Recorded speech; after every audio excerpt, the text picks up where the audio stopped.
pipe up during the talk if you want, because I'm not going to see raised hands or things like that.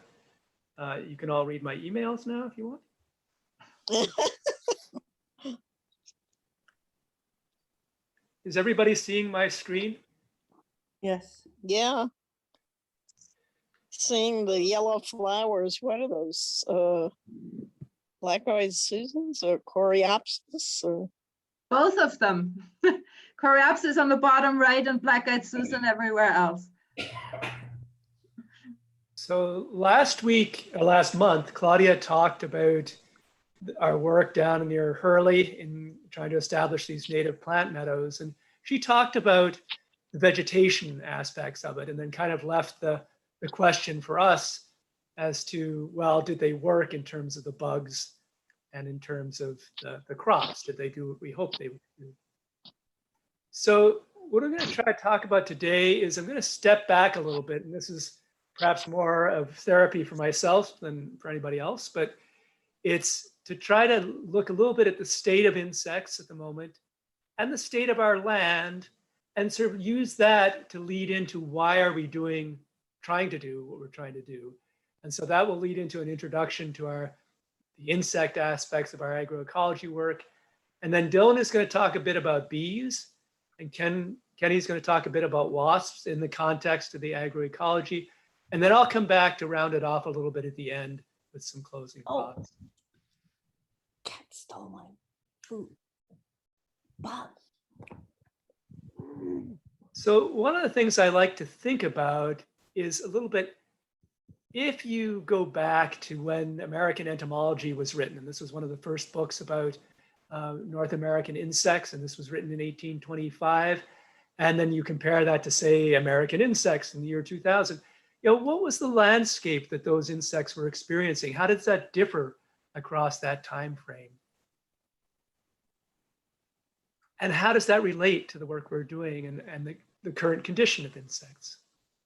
So this is just a little bit to get your juices flowing. This is an image of just west of Chatham. So if any of you know Little Seed Farm, it would actually be right over here in this image. And then Chatham would be kind of in the background here. You're looking east. And if you just look at where these two symbols are, the arrow and the red square, this is essentially the same area today. It's a little bit, I couldn't quite get the same angle, but it just gives you, and I can go back, just gives you a little bit of a meat to think about how this landscape has changed and what that might mean for the insects living in it. And we could spend a whole talk delving into the history of this landscape, but that's just to sort of get you thinking about this. So thinking or talking a little bit about the recent interest in insect declines. What is a little bit the history of that? Why are people talking much more now about insect declines than they were previously? And I think one of the studies that really got this ball rolling, although there had been a long interest in pollinators and some of the butterflies, this certainly was not the first time anybody said insects are declining, but this is what got people thinking about global insect declines. And that's the Crayfield-Malaise trap study. And this was based on work done in northern Germany. These people had been doing this standardized trapping in these various natural areas. Although as you see here, those natural areas often are located next to quite agricultural areas. But they've been doing this for, I think, 2 or 3 decades. And what they found was that indeed there had been dramatic declines in biomass. So this is from their paper. And if you note, this is a log scale, meaning that really as you go from here down to here, you've declined by almost 10%, but not 10%, almost 90%, or they say 75%. So it's a very dramatic decline in biomass. And this got people thinking, well, wait, is this happening in our area? And then just the following year in 2018, this study came out from Puerto Rico, from the Luquillo Experimental Forest, where they purported to show substantial declines in insect biomass between work done in mid-1970s and in the early 2010s. Again, a very dramatic decline. And this made people think, oh, gee, this is not only a one-off happening in northern Germany, this is something also that's happening in the tropics.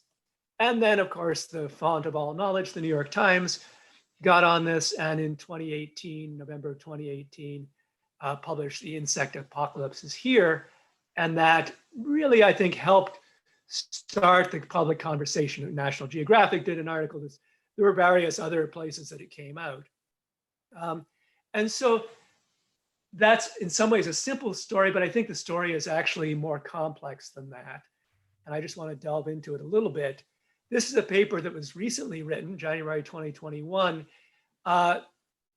contradicting or at least nuancing that Puerto Rican study. It says, despite claims to the contrary, i.e. that paper I just mentioned, arthropod abundances are not generally declining in the Luquillo experimental forest in response to warming.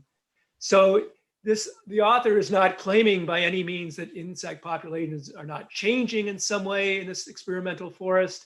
Whether it's a decline or not, I think is something that they discuss somewhat.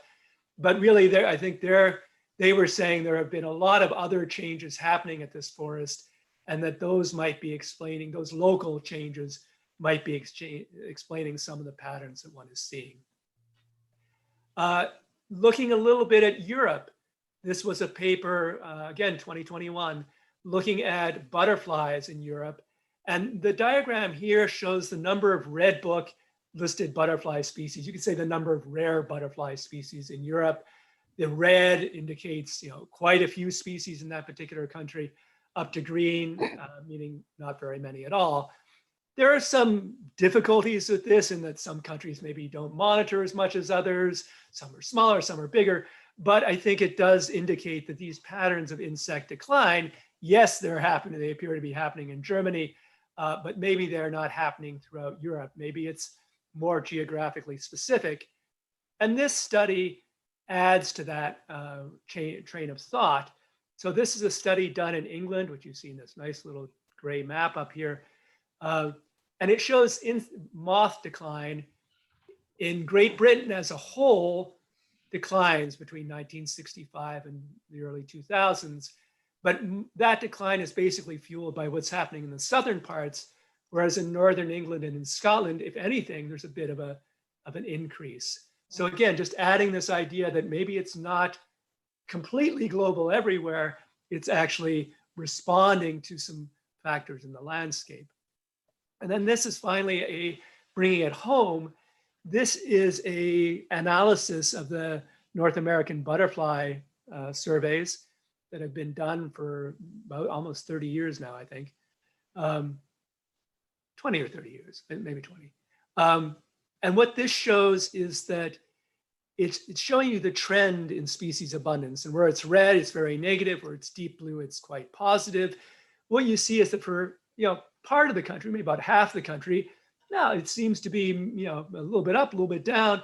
But then almost literally, the Southwest is on fire. And it's thought that really perhaps what's happening here is that climate change has led to much more profound droughts, and that those droughts are really affecting those southwestern ecologies. So again, just to say it's a nuanced pattern.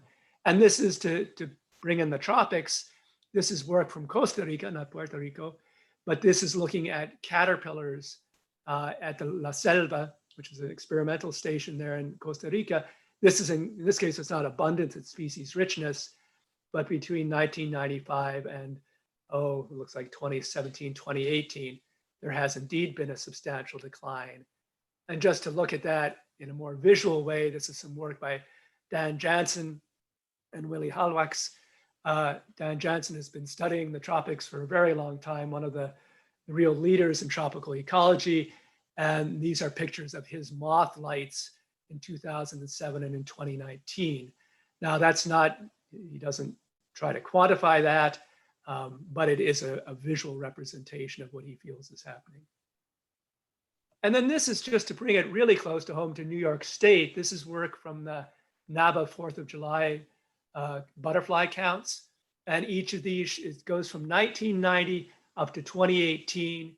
And this just shows the various species. The green blocks indicate how abundant they were. And what I would just say here is that yes, you have some species such as the European skipper, an introduced species, by the way, that really seems to fade out. You have others like perhaps the meadow fritillary that maybe is increasing a little bit. I wouldn't try to claim that there's any pattern one way or the other, and more detailed analysis might pull some subtleties out. But basically, it seems to be that these species are responding individually to changes that they're feeling. And then finally, this is a little bit esoteric, but you know I like old books, so you get stuck with a little bit of this. This is work by Joseph Lintner, who was the second state entomologist. And he did butterfly surveys around the Capital District in the third quarter of the 1800s. And so these are 3 different years, 1859, 69, and 1870. And these are essentially the abundances of various butterflies. And the reason I bring this up, there's really 2 reasons. One is that you can see there's a lot of variation between years. And this is something that is true of insects then, and it's true of insects now. So 1859 was a really not a great year. 1870 seemed to be a bit better. Different species are responding in different ways. So that's just an important, I think, lesson to have in your mind. And the other reason I brought it up is because really, as I read this over, I could say, yeah, probably if I did a similar chart for some of our survey years, it would look pretty similar. And so that doesn't mean that there's been no change, but it means that it hasn't been as perhaps all pervasive or dramatic as one might believe. Now, there certainly have been some specific things that this chart shows have changed. So there are 3 butterflies here, at least, the Atlantis fritillary, silver bordered fritillary, and the mustard white, West Virginia white. They combined them in that era. They weren't separating them, which Lintner found as either occasional or even abundant, which we relatively rarely see today. And so I'll come back to that. That's just something, okay, there have been some changes, maybe not a global change, but some specific changes. And that'll bring us some meat to think about later on. And then lastly, I wanted to show our own data. Isn't this beautiful? Can you see the distinct patterns in this? If you can, let me know, because I can't. But this is standardized monitoring that we've been doing down in Hurley since 2016. And again, I put it up there because really there is so much variation. The different groups of insects, each color is a different group of insects. They don't seem to all be responding in tandem. A lot of year-to-year difference. There may be trends in here, and there may be very gradual trends, but we're only going to see those after 10, 15, 20 years worth of data collection, if we're lucky. So that's just my whirlwind tour of the general state of insect decline research. Anybody have any questions about that part? I'm going to talk a little bit about some of the stressors that might explain some of where there are declines. But okay. So hard when I can't look around the room and see how many people are looking puzzled or something. So what are some of the stressors that are likely affecting insect populations? And one can add to this, I've generalized a bit here, but climate change, for sure, introduced species, residential and commercial development, and ag intensification are all, I think, explanations for when you do see insect declines, at least amongst certain species or in certain places, why they might be occurring. And I just want to take you on a quick kind of whirlwind through these, a little bit as how they relate to our local landscape. So this should look familiar to you. This is the shot I showed at the beginning of our changing landscape. So how have those changes, what have those changes meant for insect populations? So here's climate change, and this is data from NOAA. I think it might be a little bit of modeling involved in here, but basically they're showing that temperatures have increased about 0.2 degrees Fahrenheit per decade in Columbia County since 1895. I didn't put in a trend line here. It looks like it might be a little bit moister now than it was in 1895. It's hard to know what those might mean for insects, but one thing is that both the Atlantis fritillary and the silver bordered fritillary, there are historical records from Columbia County. These were two of the ones that, as I mentioned, Lintner had pulled out in his surveys. We have never seen them, and they're both northerly butterflies. So these might be two species that are declining in our area in part because of climate change. And then there's introduced species. So the other species that Lintner mentions, and he calls it abundant in all 3 years, it's one of the few butterflies that is the mustard white, or which they combined with the West Virginia white. We rarely see it, although Dylan has seen it relatively quite a few this year. It seems to be a good year for them, but it's not what we would call a common butterfly. It's native, it's not an introduced species, but it may compete with the cabbage white, whose caterpillar you see here.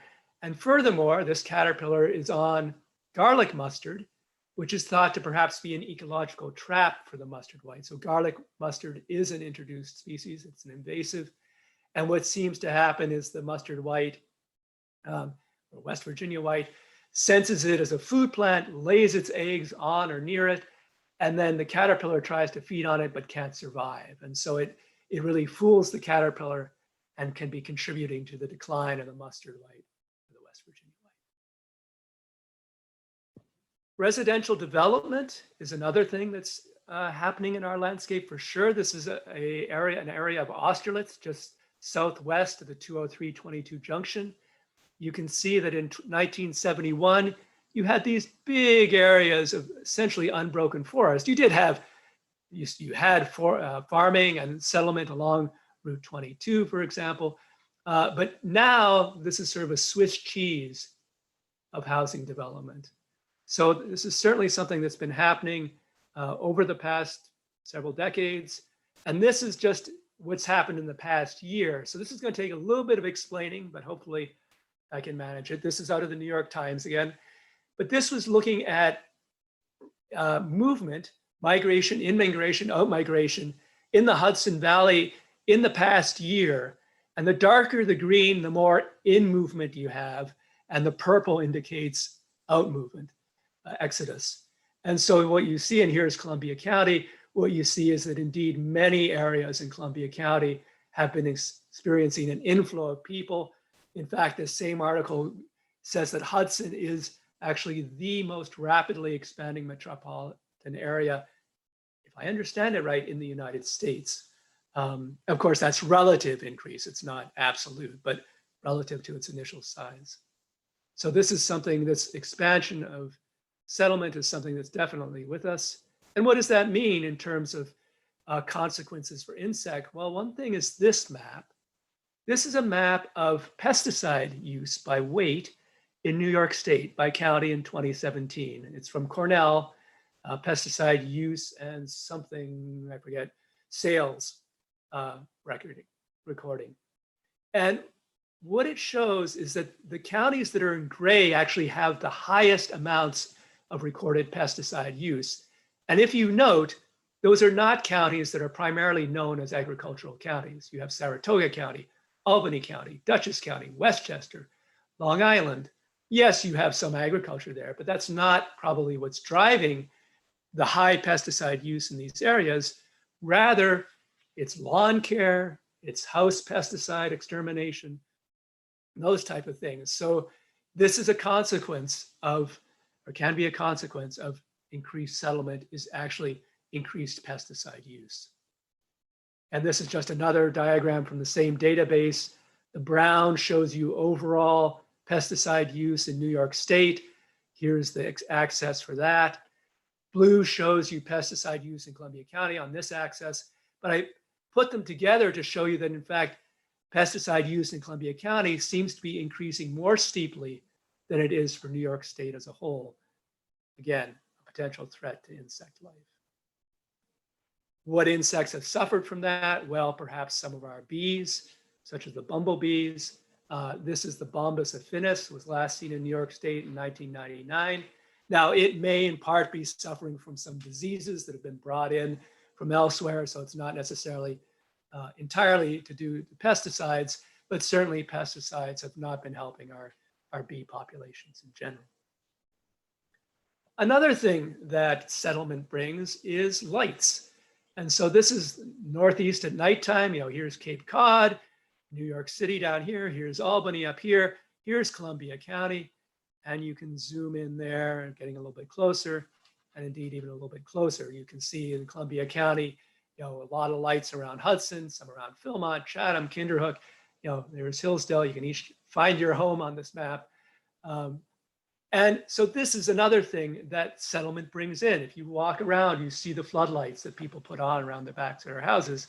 And this is important because it's thought that, moths really should be doing something better than fluttering around lights. It's not their reason of being, and their reason of being is to mate, and lights can distract them from this. So another potential consequence of development, residential development. And then we have agricultural intensification. This is not actually from Columbia County. I wish it was in a way, but this is from work. This is actually an early book by Alda Leopold, and it shows hedges in the process of being pulled out by tractors.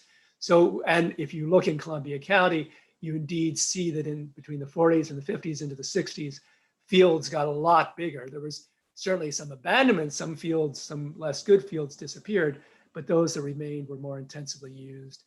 Some in other places, agricultural intensification can be associated with forest clearing, wetland drainage, cleaner, more frequent harvests. And that might in part explain why you have declines in populations, at least at a national level, of species like the monarch. You don't have those weedy areas where the milkweed could grow. And also perhaps species like, this is the regal fritillary. It's a beautiful fritillary, a large butterfly. Used to exist on the East Coast. Now there's one East Coast population. Exists still somewhat in the Midwest, although the East Coast population is a different subspecies. It's thought to have separated from the other species, the other parts of the population about 40,000 years ago. So it has really declined dramatically, and in part, that's probably due to changes in habitat associated, at least in part, with agriculture. And of course, agriculture is also involved with pesticides. There is pesticide use, and that includes organic pesticides. The organic pesticides are certainly better in the sense they usually leave less residuals and that sort of thing, but they still kill insects. So pesticides is another aspect of agricultural intensification. So just some conclusions.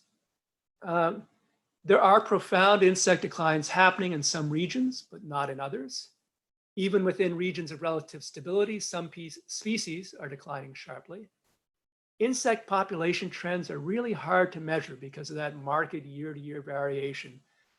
Some suggest there's about an average 1% annual decline in many areas, but that's way too small for us to be able to detect, at least in the short term. We may be able to detect it over the half a century, 30 years, something like that. When and where it occurs, there are multiple causes of insect decline. There's not necessarily a single smoking gun, which again makes it difficult to deal with. And I just wanted to add that the complexity of reality is really, I think, a call for well-targeted action, not for blithe inaction. So I'm not trying to say all these complexities or complications as a way to encourage you to just throw up your hands and say, oh, either nothing's happening or I can't do anything about it. But if we really want to try to address these issues, we have to understand what's happening. So that's my sort of background. And I'll go into a little bit what it is we're doing with our agroecology. But does anybody have any questions from that? There is a question in the chat, Conrad. Oh, I can't see this chat. Hey, I can read it. It's what insects in our county have declined versus those that survived or thrived. I'm sorry, what was the last? Survive what? And thrive? Survived or thrived. Oh, yeah. So, I mean, the butterflies I mentioned, there are records of the regal fritillary from the county. We've never seen them, and they're certainly almost 100% sure they're not here anymore. The silver-bordered fritillary, the Atlantis fritillary, those are probably gone. The gray comma butterfly, for example, has certainly declined very sharply. I didn't mention it in particular, but it was associated with the removal of currants, ribes, gooseberries, in order to deal with white pine rust in the early 1900s. Certainly, gypsy moth has done periodically relatively well. There have been some native insects, even the common ringlet is a butterfly that used to be confined to essentially almost just in Canada. And in the 90s, it started moving south. It's now one of our most common butterflies. I don't think we really have enough data on many of the other ones. Certainly our bumblebee species richness has probably gone down, and just judging by what's happening around us. Although probably abundance, what seems to happen is that certain species have gotten more common.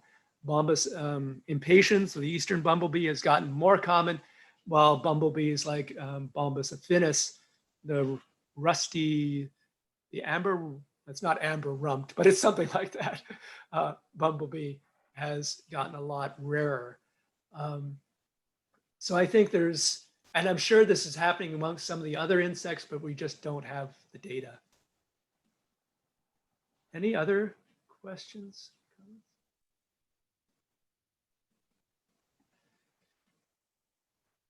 So given that context, we as a program sort of think, well, what can we do that might be constructive? And one of the things that we feel might be helpful is to try to create more on-farm habitat, both perhaps to help make some of the more intensively used agricultural areas a little bit more welcoming to insects. But also the hope is that by augmenting the populations of beneficial insects, you reduce a farm's need to have pesticides.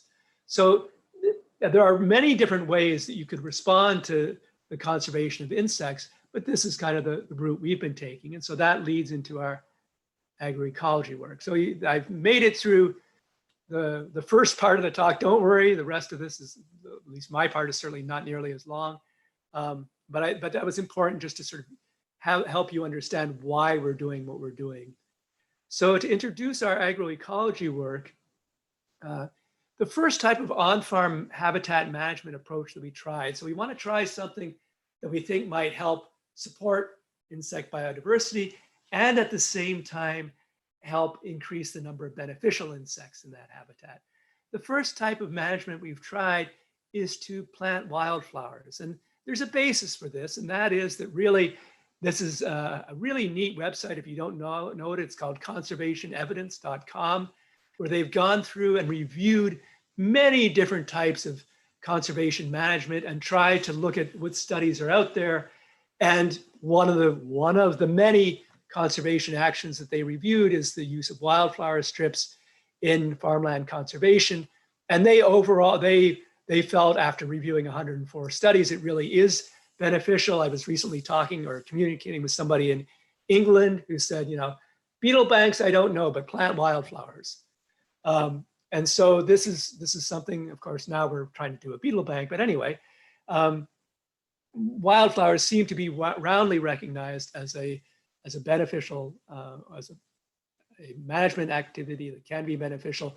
NRCS, USDA will do cost share with farmers. So this motivated our work. And a month ago, Claudia talked about the vegetation aspects of this, just very briefly for those of you who weren't there. This is an overview of our study site down near Hurley at the Hudson Valley Farm Hub. Many thanks to them for letting us do this and helping and supporting us doing this.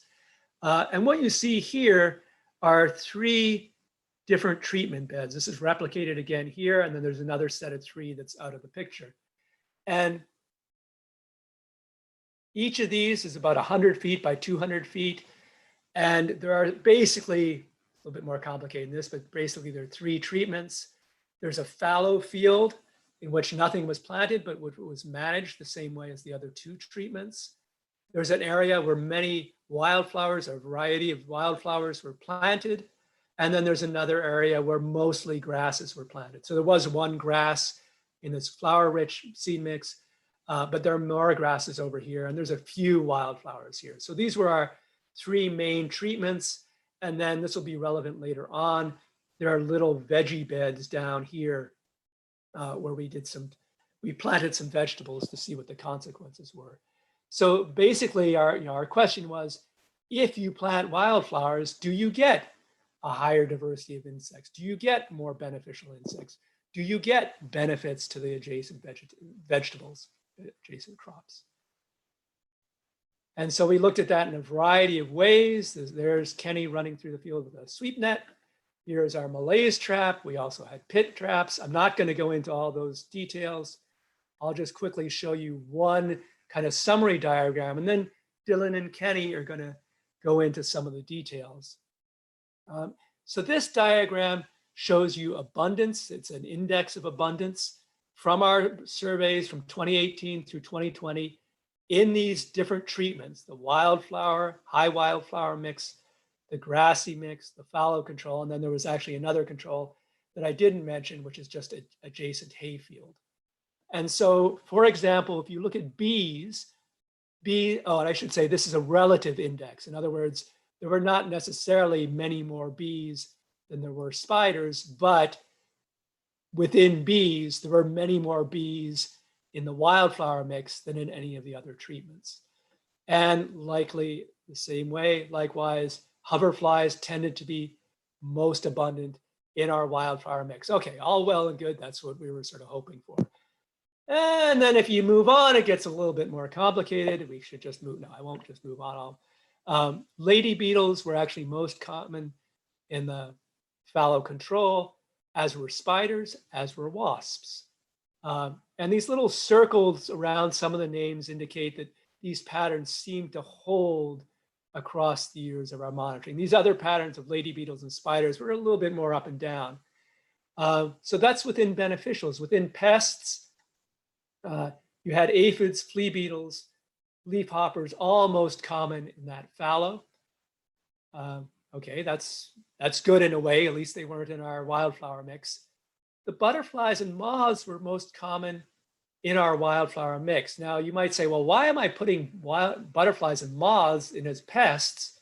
Well, unfortunately, most of our Lepidoptera, which is what butterflies and moths are, I would say not most of them, but many of them, or a fair number of them, are actually pests because the caterpillars will eat the crops. Now, yes, butterflies do pollinate to some degree, but not necessarily all that strongly. So I put them in that class. But basically you see here, it's somewhat a mixed bag. And then there's a lot hidden within each of these groups, a lot of detail. And so I'm going to let Dylan and then Kenny talk about bees and then about wasps in the context of these studies. So I'll unshare and then Dylan can start sharing. Thanks, Conrad. Let's see. How are we looking, Conrad? You see my screen? Yep. All right, great. All right. All right, yeah, so a little more about the bees, and I do want to give a bit of background here. Tell you a little bit about why bees are worth our attention, why they're worth studying. And here we're looking at a couple bees that we caught in our work.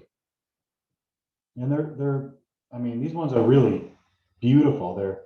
I put them against a black background because it really shows how pretty they are. And so this is one species of bee. This is the bicolored sweat bee. And you can see they look a little different. We have the male on the left. With our bees, males tend to have longer antennae. And this one, you can see, does have longer antennae than the one on the right. Males, many of our bees, males tend to look a little more waspy, in my opinion. They're just a little lankier. They don't have the pollen collecting hairs on their hind legs. So here the male, his hind legs are bare. And this female over here, she's got special hairs called scopa that she uses to transfer pollen from flowers to her nest. And these are obviously not honeybees, these are wild bees. And much of my little talk here is going to focus on the wild bee species. And you might wonder, what is a wild bee? Well, in our work, we consider wild bees to be everything that's not a honeybee. And that in New York State, that can be up to 400 different species of bees. We have over 400 species of bees in New York. Most of them are these wild species. They're not domesticated like the honeybee, and some other bees are domesticated too. And for a little more context, in North America, we have 4,000 species of bee. And then if you bring it really close in Columbia County, we have near 100. So they're a diverse group. So What what are those- study, sorry, Kathleen? what is the genus and species of those, just quickly? Yeah. So it's bicolored sweat bee. It's Agapostemon virescens. So they're a sweat bee, and unlike a lot of our sweat bees, these ones are a little bigger. And sweat bees can be very small, like 5 millimeters long, and these ones can be like a centimeter long. So they're small compared to a honeybee, big compared to a lot of sweat bees. And this species is pretty distinctive. If you see a female that looks like this with a bright green thorax, this dark abdomen with these stripes, it's a female because she's got this pollen collecting hairs on the back leg. It's hard to ID this one wrong. It's a pretty easy one to ID, and it's quite common. Yeah, really beautiful bees. So why study wild bees? Why are they worth our attention when we have the honeybee? Well, wild bees are incredibly economically important, and a lot of research suggests that we maybe undervalue the service wild bees are providing to our crops. There's plenty of research. This is a slide I took from a conference presentation. So if you want to see any of this literature I'm referencing here, please let me know. But there's lots of literature that suggests that these wild bees are doing a lot and even outperforming honeybees when it comes to pollinating some of our crops. And that makes sense when you think about it. We have some crops here in the Northeast that are very important economically, like blueberry. It's a huge crop in Maine. Vine crops like squash, and these are native plants, and it makes sense that they would be better suited to be pollinated by a native bee that evolved with it than these European honeybees. And they are in many cases. So one reason why it's worth studying wild bees is they're very effective crop pollinators, and they're even better than these honeybees that we often use. And more research shows that on many farms, these wild bees that naturally occur in the landscape. They can provide all of the crop pollination needs. That might not be true for all crops and all farms, but for a lot of farms in the Northeast, these wild bees can provide that service by themselves. And I want to note that honeybees, they can be wild sometimes. They're not always domesticated. But again, in this talk, and when I say wild bee, I'm talking about everything except the honeybee. Another reason why wild bees are worth studying, and this ties into our work a little bit, is because they're just such a diverse group. Different bees are doing different things. Again, we have more than 400 species of bees in New York State. We have bees that are solitary. Every female is a queen. She has her own nest. And we have bees that are quite social, like bumblebees. And then we have bees that don't nest at all, like this one. This is a parasitic bee, actually. So it doesn't nest. Instead, it lays its eggs in the nests of other bee species. And then its offspring kind of rob the provisions provided by that other bee species that's intended for that other bee species offspring. And these parasitic bees are just really interesting. They're not bad because they're parasitizing our other bees. They're just, that's what they do, and they've been doing it for a long time, and coexisting with these native bees, these other native bees that we have for a long time. So it just goes to show that there's so many different kinds of bees, and they're doing different things. We have bees that eat all different kinds of pollen.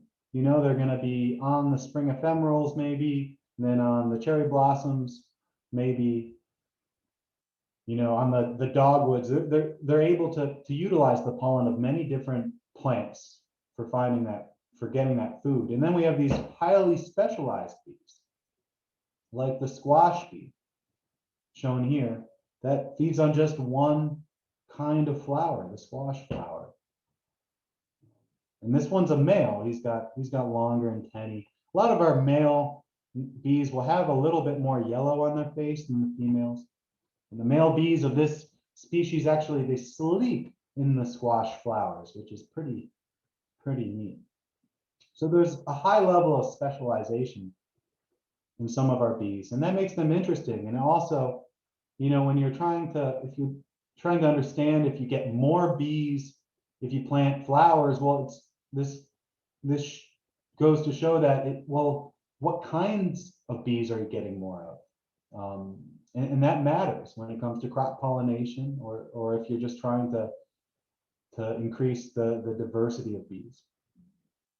Bees are also really important to the food chain. They're a diverse group, and they can be very abundant in some habitats, and therefore they're feeding a lot of other animals, and they're like spiders and birds. So they're a part of the food chain. And I do some outreach related to moths, and I'm always trying to sell people on moths by telling them that they're feeding birds. And the same goes for these bees. They're feeding birds and spiders. And one thing I think is neat about bees is how other insects try to look like them. So this is actually not a bee. This is a hoverfly that is all around us. Just about now, I photographed this one in May, a couple years ago, right outside our building. And it almost tricked me into thinking it was a bumblebee. It looks a heck of a lot like a bumblebee. It's a fly. It's got these fly antennae and just 2 wings, whereas a honeybee would have 4 wings. So I just find it interesting that some insects mimic these bees. Here's another mimic. This one's a fly that mimics the honeybee. And like the honeybee, it's also from Europe. So these are all just reasons why I think bees are interesting and worth our attention. And obviously, kind of the heart of that is that they're providing this economic service, pollinating our crops, and maintaining our ecosystems by pollinating wild plants. So a little bit about the hub bees. So as Conrad showed, a little repetition here. So we have these different habitats, these plots where we've planted a flower-rich mix and a grass-rich mix in a fallow field that resembles just a field that was left alone. And for our bee research, we're wondering, okay, so how do these habitats influence the bee community? And we use these traps like Conrad showed. These are actually the traps that capture the most bees. They're kind of hidden here, but they're bright blue and bright yellow. And they resemble flowers. And we collect the bees, and we need to collect them because to get that high resolution data to get a species level information, we need to have them in hand. Here are 2 species of bees that look very similar. And if you were just observing them on a flower, it would be hard to ID them. On the left, we have a squash bee. This one's the female. She's got this large protruding clypeus, kind of like a big nose, and that's pretty distinctive. Squash bee, she just visits one kind of flower. And then very similar looking over here is a Melissodes, more of a generalist. She's visiting asters and maybe squash too, and maybe some tree species. She's visiting all kinds of flowers. So these bees are doing different things, and you need to look at them up close to get that information of what bees are there. So we've been studying these bees in these plots for a while, and we have some data about how these plots influence the bee community. Kind of disregard the y-axis here, but mainly the bigger the bar, the more of the bees. So here we have the bar for flower mix, the bar for the grass rich mix. And then we have that fallow control, that kind of field that was just left alone. And then we have the hay control. We just put a point in a hay field, just give us a little bit more data. And again, we have these general bee groups that we use for this, and just so we have the wild bees. These are sweat bees, the Peponapus and Melisodes bees that we just looked at. A large group. We have the honeybees. We have the bumblebees, and these are just general groups we used for one of our analysis. And so we can see here that this flower-rich mix has a lot more bees. This bar is a lot taller, almost twice as many, twice the bee abundance as the grass-rich mix. And we can look a little closer here. Well, it seems to have not only more overall bees, but it's got more bumblebees than any of the other plots, any of the other habitat types, more honeybees, and slightly more wild bees. Overall higher bees and higher bees of these groups. The grass mix is kind of similar to the fallow control in terms of overall abundance and the abundance of these different groups.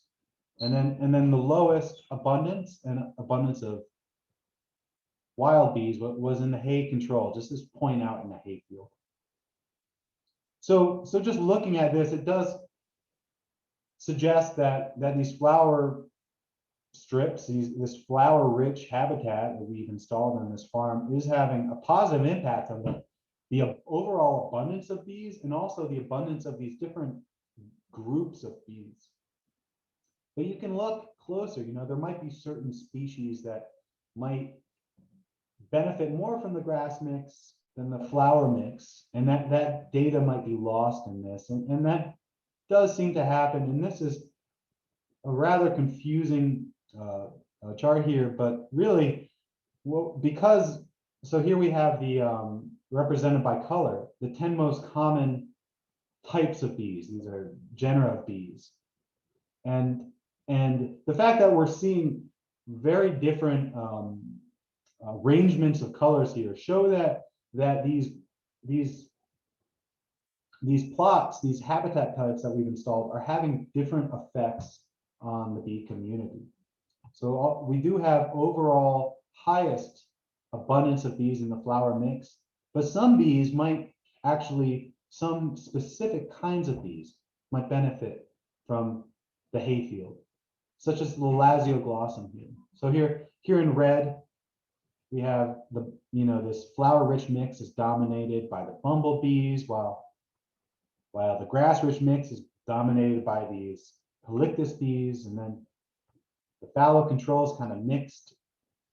Lasioglossum, these beautiful, very tiny bees, they seem to do pretty well in these hay fields because they're nesting in the ground, and there might be more exposed soil out in these fields than in these flower habitats or these grass habitats or the fallow field.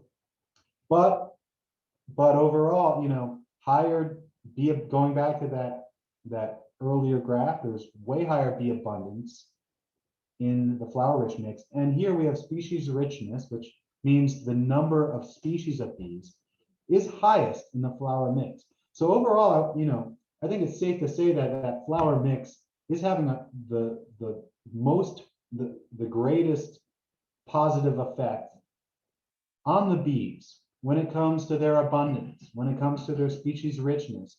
But that isn't to say that certain species of bees might benefit from a different kind of habitat installation. But overall, if you're trying to just enhance the abundance and diversity of bees, these flower mix rich habitats seem to be best. And I also want to note that, we're talking about insect decline, how some bumblebees aren't doing well. Here we have two species of bumblebees. This is that really common one, the eastern bumblebee. And on the right is Bombus fervidus, the yellow bumblebee. And it's a rare species in New York State. And we find more of these rare bumblebees at the farm hub in that flower-rich mix. So it also suggests that flower-rich mix might be better for species of conservation concern than some of those other mixes. Yeah, so are these flower strips, these flower habitats that people are considering putting on their farms, are they good for the bees? Yeah, in general, it appears they are. And with that, I will hand it over to Kenny. Let me navigate here. How to stop sharing. Okay, I'm no longer sharing, and yeah, thanks for your time, guys. And now here's Kenny with wasps. Thanks, Dylan. I guess, Dylan, did you want to take questions before I get started, or? No, thanks, Kenny. Okay.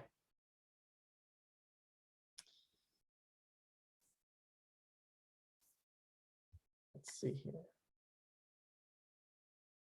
Uh-oh. We're having a minor technical difficulty.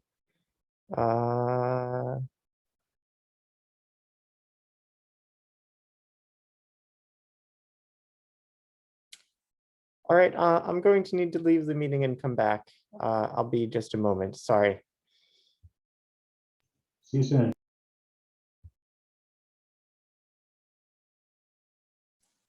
I guess this is your chance to take questions, Dylan. Yeah, and another thing I wanted to note that I forgot to mention is that we're still not sure. So yes, you get the more bees and greater bee diversity and more rare bees with a flower-rich mix, but does that equal more crop yield? And that's something we're still working on, and an important note that I wanted to add. I'll show a little bit of that data at the end.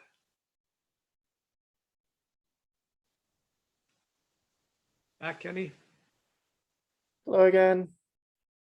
Can you all see my screen? Yep. All righty. Sorry about, whoops, the pause. So thanks again, Dylan, for telling us about the bees. Now I'm going to tell you all a little bit about the wasps at the farm hub. I see we've got a, all right, that's,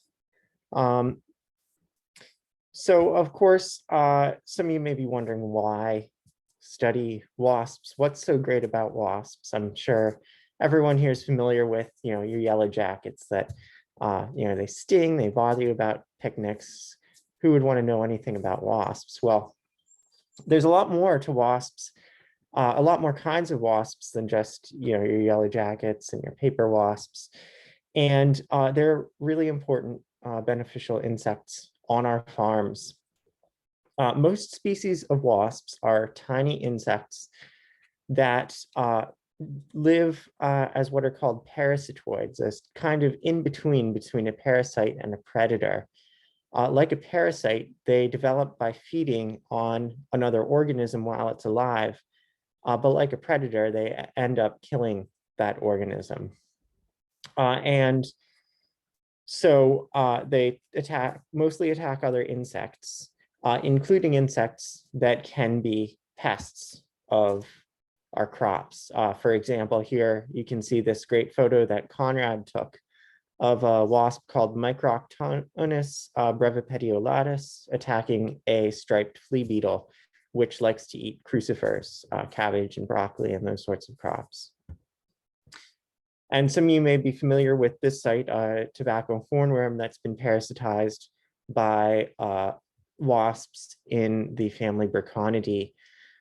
Those little white cylinders are their pupae, and the wasps will, developed inside the caterpillar's body, ate its insides, came out, pupated, and then when they emerge from their pupae, they'll fly away to go start the cycle all over again, find a caterpillar to lay their eggs in. Going back to what Conrad was talking about earlier with insect biodiversity and insect decline, wasps are also really interesting to study because they are incredibly diverse. And here you can see one of our samples from the Farm Hub with a lot of wasps in it. There are probably at least 15 different kinds of wasps right in this one sample. Just to give you a picture of what some of our wasp diversity looks like in New York. Wasps come in all kinds of shapes and sizes. Here's a great photo that Dylan took of one of our largest wasps and one of the largest wasps in the world, the American pelicinid. This one attacks June beetles. Here's one of our smallest wasps, only 0.4 of a millimeter long, less than half the size of a poppy seed, called Bayus. Looks nothing like what any of you probably picture as being a wasp when you think of a wasp. This one lays its eggs inside the eggs of spiders. Another strange wasp called Inostemma here. And all of those wasps were kind of brown and drab, but other wasps come in really gorgeous colors like this Chelonoris albicornis, really bright orange, green, metallic colors. And there are even more kinds of wasps than just those. In America, North, and Mexico, there are over 12,000 species of wasps, over 9,500 of which are those parasitoids, like the ones that I just showed you. The social wasps, the wasps that most people are familiar with, which are really interesting and really conspicuous and charismatic, or maybe not so charismatic, depending on your opinion, are only a tiny, tiny portion of that diversity. There are only 39 species in that group. I haven't been able to find a figure for the number of wasps in New York State. I don't know if anyone's developed one or not, but about 100 years ago, prominent hymenopterist wrote a catalog of the hymenoptera in Connecticut, and that included 689 species of wasps. Now, there probably have been more discovered since then. There's a lot of work that's been done in the past 100 years, but that kind of gives us a rough number for what we might expect in our region as a whole.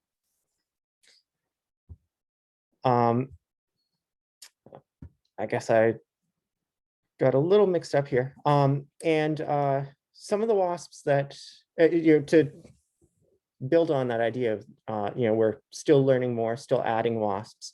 Some of the wasp species that we have found in our work at the Farm Hub are new in our area. For example, just last year, a paper came out on this group of wasps called the fairy flies, and had a really thorough accounting of the distribution of all the fairy fly species known in North America.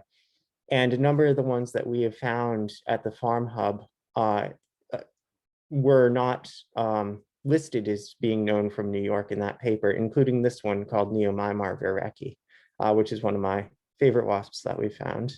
Whoops. In total at the Farm Hub, so far we've found 357 wasp species, which really kind of blows my mind. Our study area, our study sites are all located within roughly 1 square mile area. And that number is more than the number of birds at the Farm Hub, more than the number of plant species at the Farm Hub, probably more than most, if not all, of the other kinds of insects. So that really drives home how diverse wasps are, how an important component of our biodiversity they are. And being so diverse, even though we don't know much about them, even though they aren't very prominent in people's minds, they're probably having important effects on our ecosystem, including, as I mentioned before, pest control on the farm. And that figure, 357 species, does not include all of the wasps that are present at the farm hub. We know that there are wasps present in our collection that we haven't gotten around to looking close at, trying to identify. So just in our collection, there are more than that number. And also biodiversity surveys in general don't capture a complete picture of all the species present in a community. Even a long-term study like the one we're doing at the farm hub, there are methods for estimating the true number of species based on the number that you've found and the amount of effort you've put into trying to find them. We need to do some more work to come up with a really good estimate for the true number of wasp species at the farm hub. But some preliminary work we've done suggests that it would not be at all out of the realm of possibility that the true number could be over 500 species. Of course, going back to the native meadow trial experiment that Conrad and Dylan have talked about, how are these wasps responding to our native meadow plantings? As Conrad mentioned, wasp species, Conrad mentioned earlier that wasp abundance has consistently been highest in our control plots. Wasp species richness is also highest in our control plots and has been consistently. So that's the total number of species we found in the controls, and also the average number of species we found in each replicate in our experiment. So why could that be? Wasps, like bees and like other insects, as adults rely on nectar as a food source. And you would think that, well, in our A mix, our flower-rich mix with all these big, showy, nectar-rich flowers, that would be beneficial for wasps. But a lot of these parasitoid wasps that are so important are also really small, less than 2 millimeters long. And their mouth parts are not particularly elongate like bees are. So they can't really reach into flowers to access nectar. They depend on flowers that have shallow nectaries or exposed nectaries. Generally flowers that are very small, like some of the smaller flowers in the aster family, like yarrow, or plants in the carrot family are especially good for wasps, like Queen Anne's lace. Buckwheat's family flowers are really good for wasps. And so one idea that we've put forward is to explain why wasps are more abundant and more diverse in the control plots, is that those plots had more of those small flowers that aren't really showy, but are good for wasps. The control plots were dominated by horseweed, which is in the aster family. Although we do need to do more work to figure out if that is good for wasps, because the only previous study we found that has looked into whether wasps use horseweed suggested that they didn't.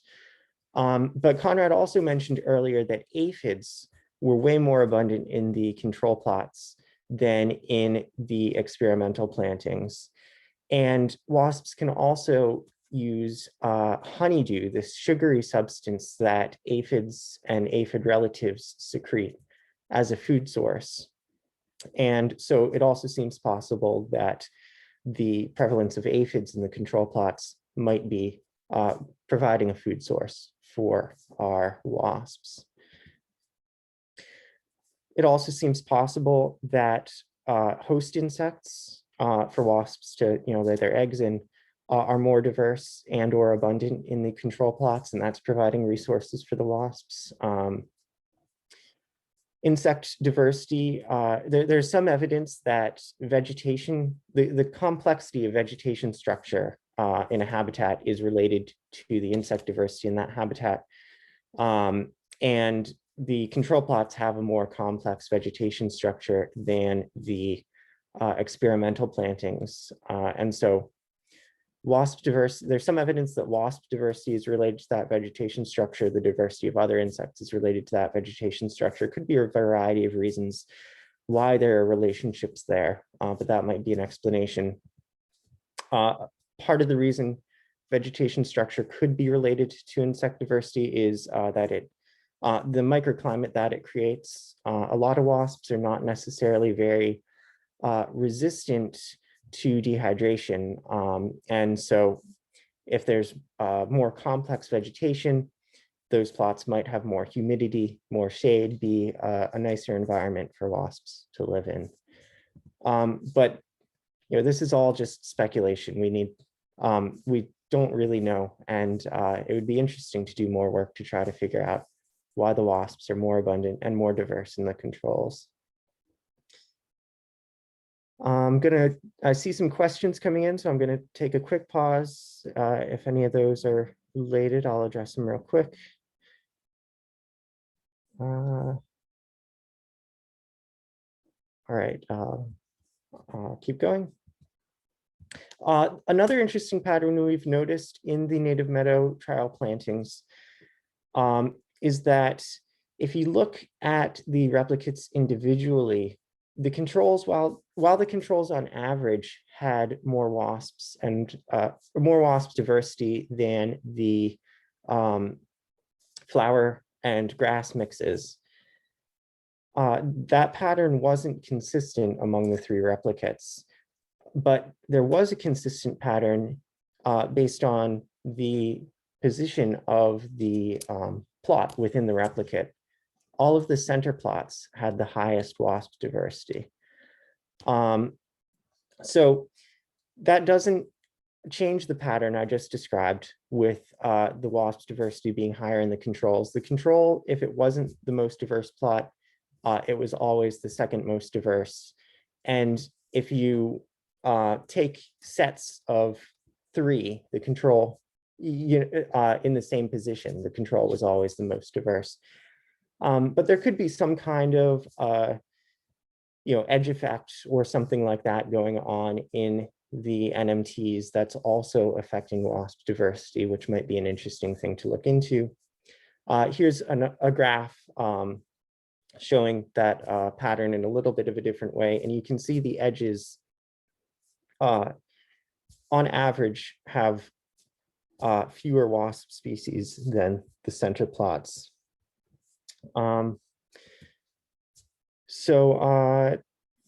That's all I had this evening about the wasps. Are there any questions before I turn the conversation back to Conrad?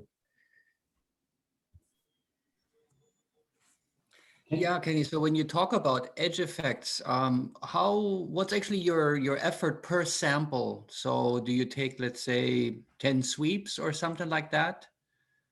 Yeah, so we do malaise trapping and sweep netting in each of those 9 plots that you saw in the this illustration. And so we put a malaise trap in the center of each plot, run it for 24 hours. And then we do kind of a back and forth run with the sweep net, 25 sweeps in each plot. And we do that 4 times a year. So I'm just wondering how you distinguish between the edges and the center of the plot. So that's then based on the sweeps?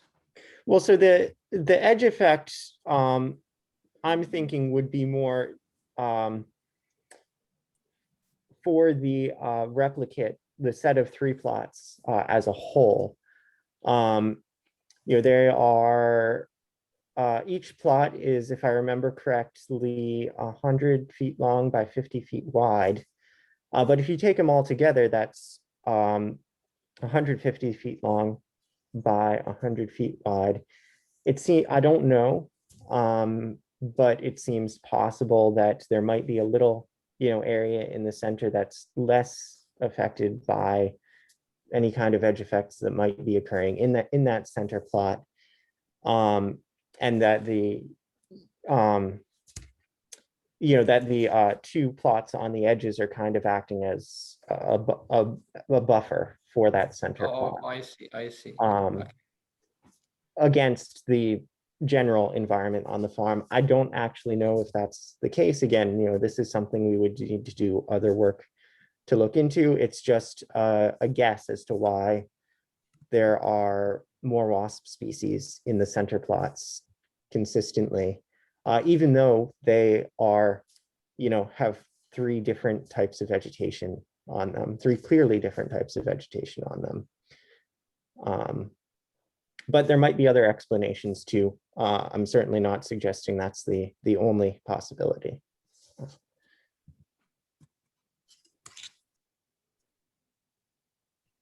Real quick, Kenny, that wasp right there has got to be one of the neatest looking animals around. And could you just tell us about that wasp? Yeah. So this one on the questions page is called, the genus is Torimus. I don't know what species it is. Torimus is a very diverse or a very speciose wasp genus. There are a lot of species. And I haven't gone and tried to identify this one that precisely, but yeah, they also are fairly diverse in terms of their lifestyle. A lot of them are parasitoids. So they attack some other kind of insect. Mostly, you can see this kind of long stinger-looking body part coming off the end of the abdomen. That's called an ovipositor. It's what the wasp uses for laying eggs. And it being so long relative to the wasp's body tells you this wasp is laying its eggs in a concealed place. It's pushing that ovipositor, probing with it to find an insect that is hiding, doesn't want to be found, inside vegetation somewhere, for example. So I believe, if I remember correctly, that most Torimus attack gall-making insects. I don't know if you all are familiar with what galls are, but some insects, plant-eating insects, lay their eggs inside other plants, and the young secrete a chemical that causes the plant basically to have kind of like an immune reaction. It causes the plant to grow this protective structure around the insect larva, and it's a safe space for that insect larva to develop, unless a wasp like this Torimus comes along with that long ovipositor. It can get through this hard, gall and lay its egg inside the insect inside. There are a few wasps that attack gall-making insects that have actually developed, a few species in those genera have actually developed the ability to create galls themselves, or to live on the gall, and the nutrients that it provides instead of on the host insect. I think Torimus might be one of those genera, so there might be some Torimus that actually don't attack other insects and just create galls on their own. I don't remember for sure if it is one of those genera though, and most of our Torimus are still parasitoids attack. Yeah. I think I saw a question in the chat. Let's see. Do only social wasps sting? Yeah. So the stinger of a wasp is evolved from that ovipositor. It's repurposed in the social wasps to be a sting instead of an egg-laying structure. But they're not the only wasps that have developed a sting. The social wasps are related to another group of wasps called the hunting wasps, which I haven't talked much about, but they're kind of in between what the parasitoids do and what the social wasps do. And they, like the parasitoids, their young develop on one prey item and they kill that prey item.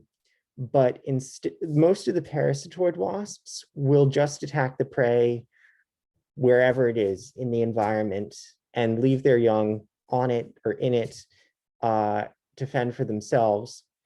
The hunting wasps, though, actually paralyze their prey and take it to a sheltered place for the young to develop. They build a nest. So they're not social like the social wasps. They don't work together to build their nests.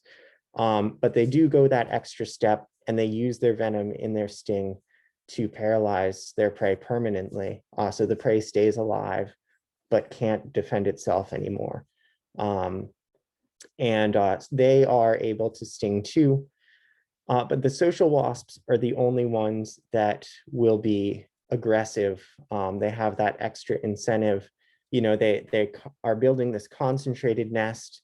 It's a really nice, resource for something that might want to eat baby wasps.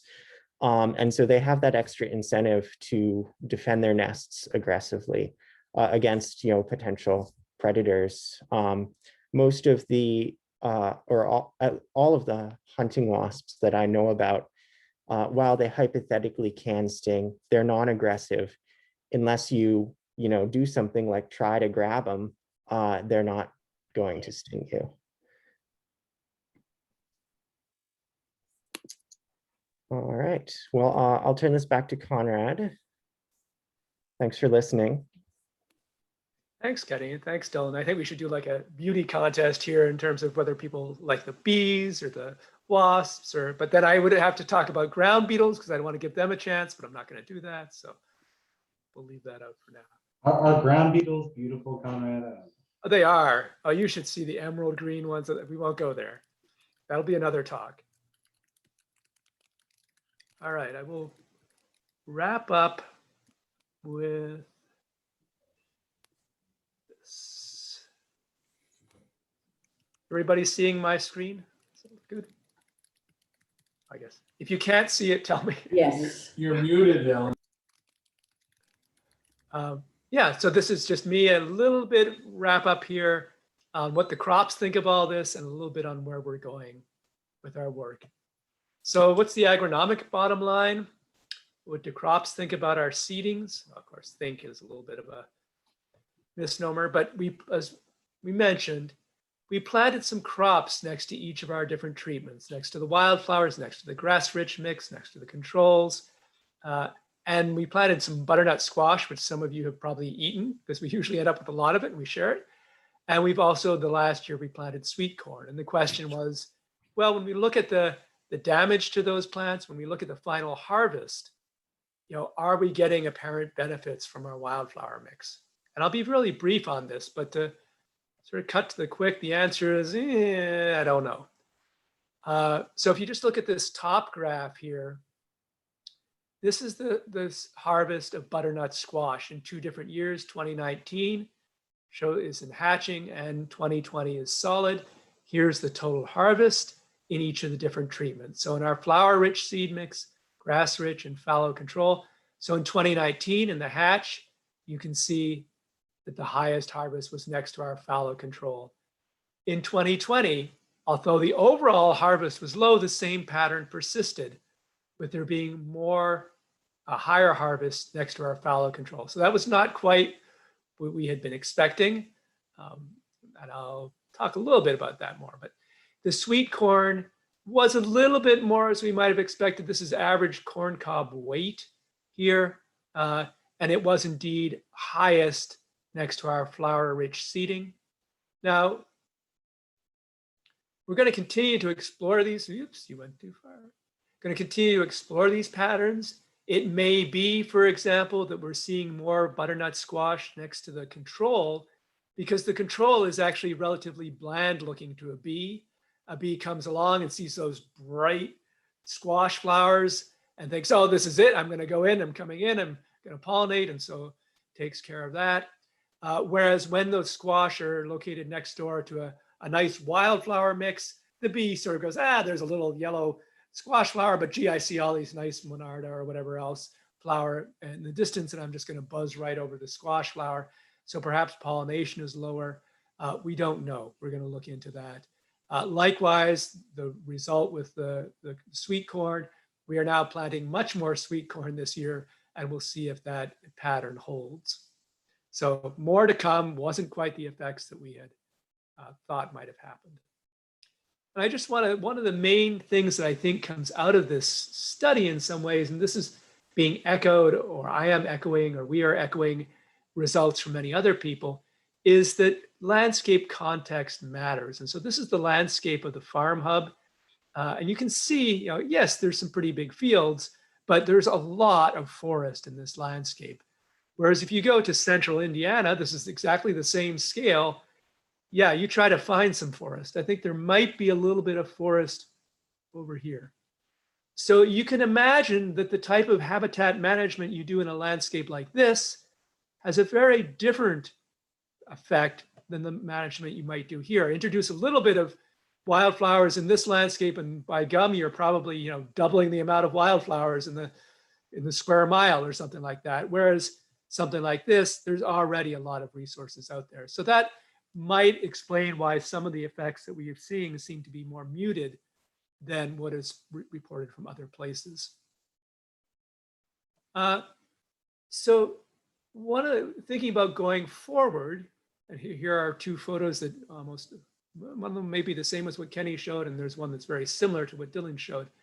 But rather than, as we have in the past, accepted that management regimes that work elsewhere might work in terms of conservation production in our landscape, perhaps we should spend more time trying to understand really what is happening in our landscape and trying to understand a little bit more of these interacting feeding patterns. And so here's a really complicated but really interesting it's a glorified food web from a farm in Great Britain. Basically, you have the crops here, these little circles in green, and then all these lines are indicating connections between various fly species and various butterfly species and various wasps and birds and mammals, just sort of how this system is interconnected. And then once you start having patterns like this, you can try to think, well, if I tweak this string or I do a management that affects this, maybe this is what's going to happen. So I think we're going to step back a little bit. We're going to continue the habitat monitoring we've been doing, but we're going to start looking at diets of insects much more closely, and the diets of some of the birds as well, and trying to understand who's related to whom, who might really be controlling pests, who might be important for some of the rarer species, and see if we can't get a better understanding of what's happening at the farm hub. So that's, in a nutshell, our work on insects. It's sort of a confusing picture, but I think it's an exciting one, and it gives us some direction in which to go. If anybody, this is just a beautiful, see, I had to make my case for the beetles here. So just to sort of stand up against the wasps and the bees, this is the rainbow scarab, one of our really beautiful beetles. So anybody have any questions for any of us? Yeah, I have a few more questions. So first of all, this rainbow beetle, so you didn't color that. It really looks like that. It really does. I mean, obviously on the left, that's an image from Emmons in 1854, right. But the one on the right is not colored at all. Yeah, it actually looks that way. It's about yay big. It's not huge, but it's one of the dung beetles. And we had a woman, Rachel, who was working with us a few years ago studying dung beetles, and brought it to our attention. Yeah, so Conrad, I'm interested in the temporal dynamics. I mean, so for how long do you think are you going to proceed with this experiment? Well, we haven't set an endpoint, which is kind of dangerous. But what's interesting is as we start to share these data out, there are really very few long-term studies of native meadows. And there are a lot being installed. But as Claudia sort of emphasized in her last talk, these meadows are changing a lot over time. And so following what that means for the insects, I think is pretty important. So we're certainly planning to continue, I don't know, maybe for another 2, 3, 4, 5 years. We'll just see how it goes. But I think the data become more valuable that way. Claudia, you're online. Do you have anything you want to add to that? Yeah, no, I would like to do it over all 10 years. So we're doing the 5th year now. So 5 more years sounds good to me. Oh, that's awesome. So are you keeping track of the changes in the composition of the vegetation? Oh, absolutely. Yeah. Yeah. So you could relate it. Yeah. So I missed that one, so I'm going to watch it. I know it's on YouTube. So, so you could relate then, that the vegetation compositional changes to the changes in the insect Well, and- diversity. Yeah. And more than that, because we haven't mentioned, we have collaborators working on this project. There's a Carmen Greenwood from SUNY Cobleskill is looking at in-ground macroinvertebrates, things like mites and nematodes and those sorts of things. And then Gabriel Perron from Bard is looking at soil microbiology. And then there's actually some researchers on birds at a slightly larger scale, but and then Shafiul Chaudhry from SUNY New Paltz is looking at soil water dynamics. So we're hoping to be able to sort of stack these and really try to understand how the communities as a whole are shifting over time. That's awesome. So Jennifer had a question in the chat. Jennifer, do you want to ask it directly to Conrad? Sure. I was just wondering why you specifically picked sweet corn and butternut squash over other crops. Yeah, it was partially just asking the people there which crops have a lot of pest problems and are commonly grown at the farm hub. Which crops can a neophyte like me hope to be able to raise? So there were some we actually tried broccoli at one point. It got overwhelmed by the butternut squash. It would probably be brassica would be interesting too.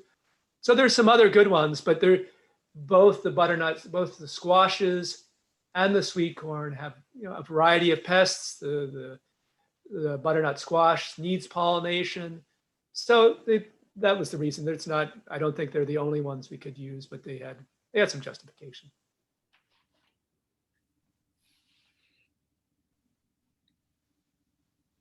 I also have a question about your insect collections. I'm assuming you get a bunch of like bycatch of other insects that you maybe aren't like specifically studying. Do you still keep those specimens and like hopes to see or uncover trends that could be researched later?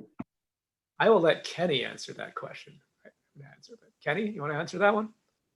I'm happy to answer it, but I wasn't here when you all started the study.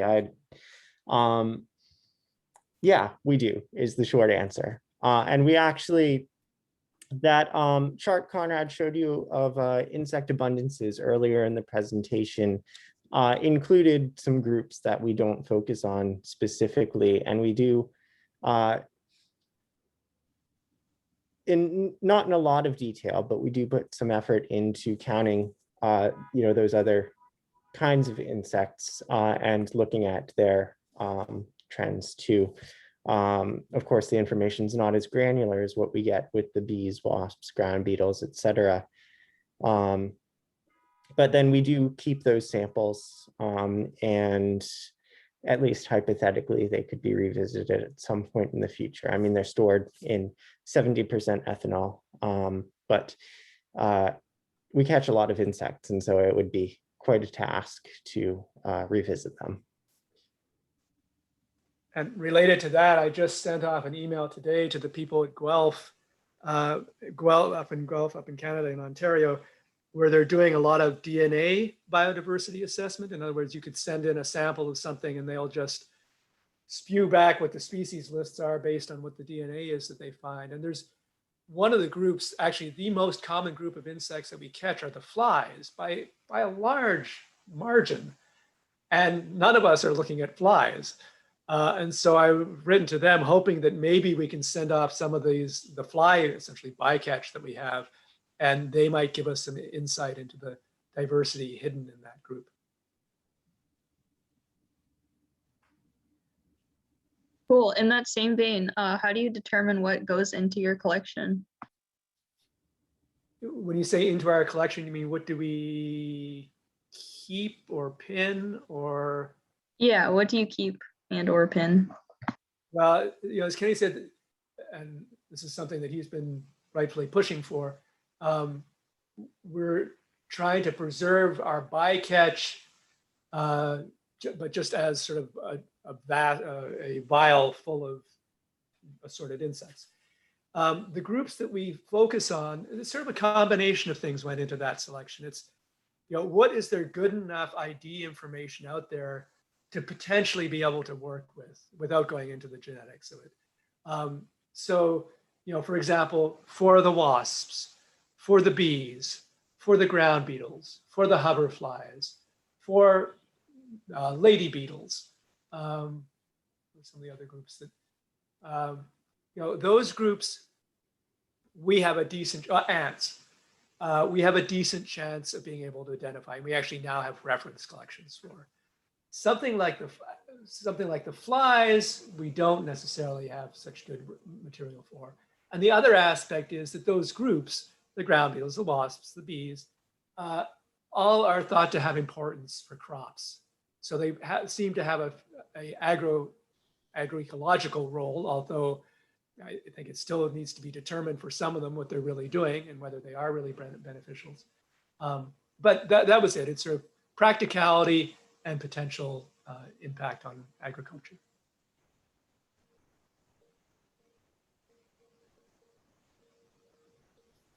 Anything else?